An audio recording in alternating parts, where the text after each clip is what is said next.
सर्वप्रथम सर्वांना आजपासून सुरू झालेल्या गणेश चतुर्थीच्या मंगलमय शुभेच्छा. आज निश्चितच गणरायांचं आगमन झालेलं आहे,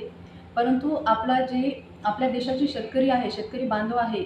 आज आपण बघतोय की ओला दुष्काळ झालेला आहे, पूरग्रस्त परिस्थिती निर्माण झालेली आहे आणि त्यामुळं 3.5 लाख हेक्टर हे पिके किंवा शेत आपण जे म्हणतो